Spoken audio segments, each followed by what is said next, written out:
We read the absolutely true diary of a part-time Indian and we were sucked in. Junior, a young Indian kid living on the reservation, is faced with so many challenges. Alcoholism, being poor, being viewed as weak because of his mental disability, a bad education, and the terrible and abusive reservation life. Junior goes against all odds and goes to Rudin, a white school. He is ridiculed and forced back into the box he tried to break.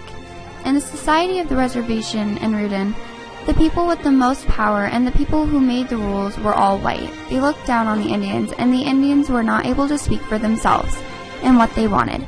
Abigail had a similar experience when she was forced to move from her friends to a new town where she didn't know anyone.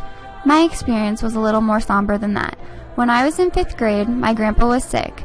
My aunt and grandma took him off his medicine, so his body started failing, and he had to go to the hospital. He was there for a little while, and then he passed away.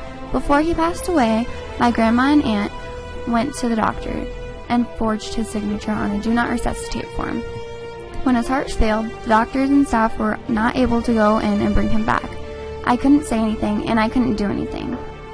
Junior decided he was sick of not having a say. He was sick of being forced in that little box he did not belong in. So naturally, he punched the biggest guy in the face. Surprisingly, everyone respected him after that. He was a regular guy at Rudin. Now, the best way to make a change is not to punch someone in the face. You need to make yourself heard and not give up. You need to use your words. Junior also did that. He called out a teacher. "I used to think the world was broken down by tribes," I said.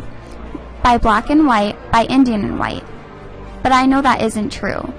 The world is only broken into 2 tribes, the people who are jerks and the people who are not." He shattered that box. Junior was absolutely brilliant. Unfortunately, he was more recognized for his basketball skills than his intellectual abilities. Even though that happened, he still blew up that box and broke that stereotype. You can do the same. Break the box. Shred the stereotype you were trapped in.